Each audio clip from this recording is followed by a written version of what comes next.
Hadiah apa yang kamu persiapkan? Damar menyentuh hidungnya. Jelas sekali kalau Zah masih tidak menyerah mengejar Clara. Padahal terakhir kali mereka bertemu, Damar dan Clara mengatakan kalau mereka sedang berpacaran.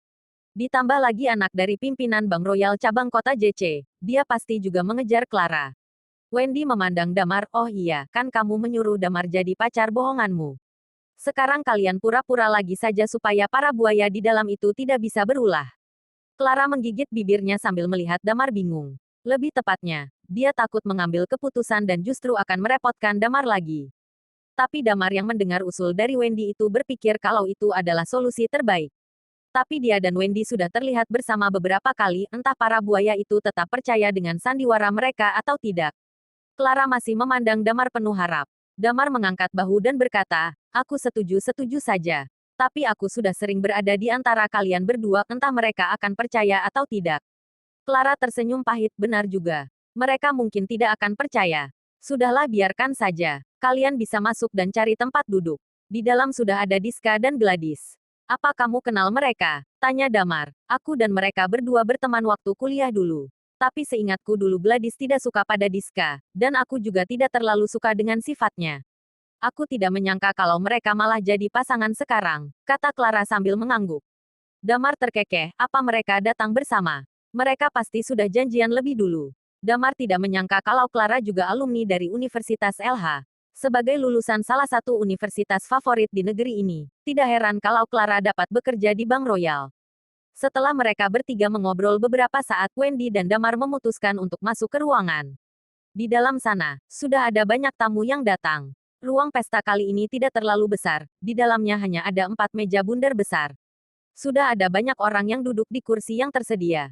Kebanyakan dari mereka yang datang adalah teman kuliah dan kolega Clara di tempat kerja. Tamu yang berumur lebih tua, lebih memilih duduk bersama keluarga mereka. Wendy melihat sekeliling dan dapat melihat Diska dan yang lainnya. Lalu mereka berdua duduk bersebelahan dengan Diska dan yang lainnya. Saat melihat Damar ikut duduk, Diska mengerutkan kening dan berkata, apa kamu bisa pergi ke meja lain? Kalau duduk dengan orang sepertimu, kami bisa kehilangan harga diri. Di meja itu, selain Diska, Gladys, dan Kalinda, ada juga Sela dan beberapa orang yang tidak dikenal oleh Damar. Kalinda mengerutkan keningnya dan berkata, benar, apa kamu kenal Clara? Atau kamu ke sini hanya untuk menumpang makan lagi? Maaf ya, Damar diundang langsung oleh Clara, jawab Wendy. Jawaban Wendy barusan membuat mereka terdiam sesaat. Terserah, masih ada kursi kosong di meja sebelah sana. Pergi ke meja lain. Kursi yang kamu duduki itu harusnya diduduki oleh Clara. Jangan harap kamu pantas duduk semeja dengan kami, kata Kalinda masih tidak sudi duduk semeja dengan Damar. Gladys hanya melihat acuh tak acuh tanpa tertarik untuk ikut campur atau membela Damar. Sedangkan Wendy, dia melirik Damar dengan rasa canggung karena perlakuan Kalinda dan Diska. Damar berdiri tanpa menjawab ucapan para orang sok hebat itu. Saat mencari kursi yang masih kosong, Damar melihat ada Zah, dengan sudut bibir yang dia tarik sedikit, Damar duduk di kursi sebelah Zah.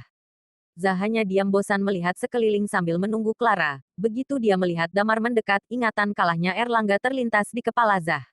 Di meja itu, ada beberapa wanita dan lelaki yang duduk di situ.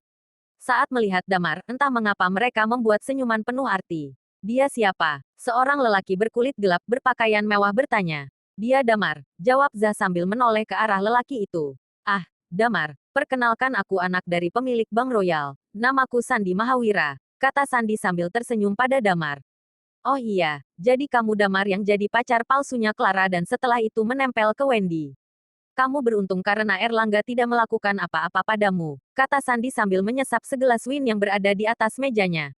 Di sebelahnya, Zah hanya diam. Kakinya terus bergerak menutupi rasa gugupnya. Entah mengapa kejadian memilukan saat Erlangga dikalahkan Damar terus berputar di ingatannya.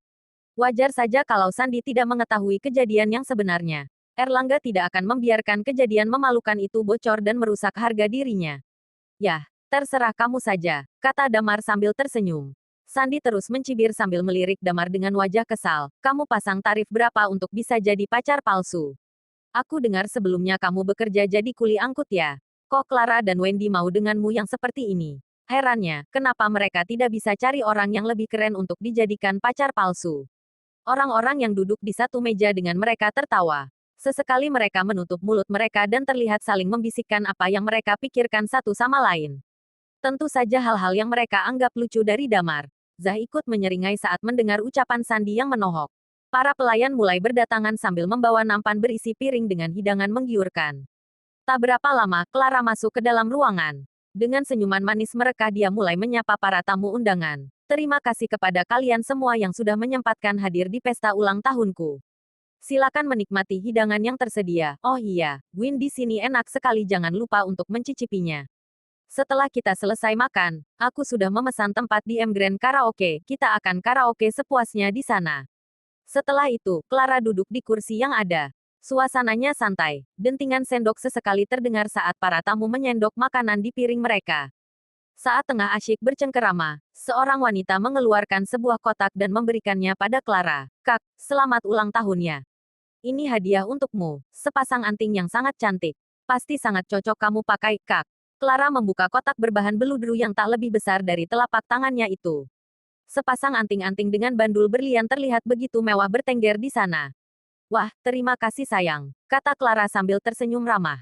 Dia memberikan kotak itu ke pelayan yang berada di sampingnya. Pasti akan banyak yang memberikan hadiah, jadi Clara meminta pelayan untuk tetap berada di dekatnya.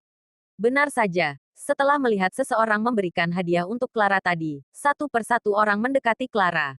Hadiah demi hadiah mulai memenuhi tangan para pelayan, alhasil salah satu dari mereka mengambil troli yang biasa digunakan untuk membawa kue ulang tahun.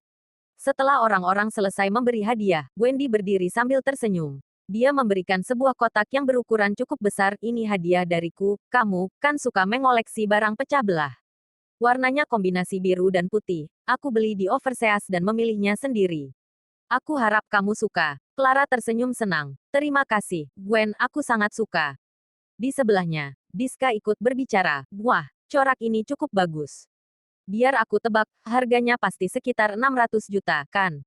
Semua orang terlihat terkejut dengan harga hadiah dari Wendy. Anak dari Barikang, tentu saja akan memberikan hadiah seharga ratusan juta. Di meja lain, Zah terlihat mengerutkan kening. Dia pun sudah menyiapkan hadiah untuk Clara yang menurutnya akan menjadi hadiah termahal. Bahkan Zah berpikir hadiahnya akan jadi hadiah terwow dari semua orang. Tapi setelah hadiah dari Wendy, hadiah miliknya menjadi tidak berarti. Kita semua tahu kalau kamu dulu mengambil jurusan tari di Universitas Kota JC. Clara adalah penari yang hebat. Aku dan Gladys sempat bingung memberimu hadiah apa. Tapi saat kami berangkat ke Kota JC, ada toko sepatu yang jual sepatu dansa bagus sekali. Bahannya dari kaca, persis seperti kristal bening. Diska membuka kotak kayu di tangannya. Begitu dibuka, semua orang dibuat silau. Cahaya lampu yang terpantul ke sepatu itu menyilaukan semua mata. Clara sangat terpukau dengan kecantikan sepatu itu. Ini pasti sangat mahal. Aku tidak bisa menerimanya. Tidak kok, kata Diska sambil tersenyum. Harganya hanya 800-an juta, tidak semahal itu. Orang-orang yang mendengar jawaban Diska langsung menelan ludah. Tidak semahal itu dari mana? 800 jutaan, loh. Terima ya, ini hadiah dari kita. Aku sendiri yang pilih, loh, kata Gladys sedikit memohon. Clara terdiam sesaat, lalu mengangguk, baiklah, aku terima hadiah dari kalian. Terima kasih ya, Gladys tersenyum puas. Di sebelah Damar, Zah semakin terlihat gusar. Tadi Wendy, sekarang Diska dan Gladys memberikan hadiah dengan harga fantastis. Zah kehilangan kepercayaan untuk mengeluarkan hadiah yang sudah dia siapkan. Saat ini, Sandi yang memperhatikan setiap orang yang memberikan hadiah pada Clara itu berdehem. Senyuman terlihat begitu angkuh, dia menghampiri Clara, aku tidak tahu harus beli hadiah apa. Setelah berpikir cukup lama, aku memutuskan untuk memberikanmu sebuah mobil. Mobilnya tidak begitu mewah, hanya Porsche.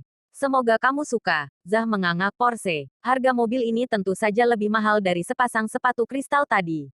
Pada saat yang sama, Sandi kembali ke mejanya dan mengambil sebuket bunga yang dia siapkan di bawah kolong meja. Membawanya sejajar dengan dada, Sandi berjalan ke arah Clara. Satu tangan memegang bunga dan tangan lainnya memegang kotak berisi kunci mobil. Sandi berlutut di depan Clara. Clara, jadilah pacarku. Wajah Clara terlihat panik. Dia melihat ke arah para tamu dan menggelengkan kepalanya. Tidak bisa, aku sudah punya pacar. Alah, kita semua juga tahu kok itu hanya pacar palsumu, kata Sandi sambil menoleh ke Damar. Ngomong-ngomong, Damar, kan kamu pacar palsu Clara. Hadiah apa yang kamu siapkan untuk pacarmu ini? Saat Sandi selesai dengan kalimatnya, semua orang secara otomatis melihat Damar. Tak jarang yang mulai mencibir dan menghina Damar. Bersambung.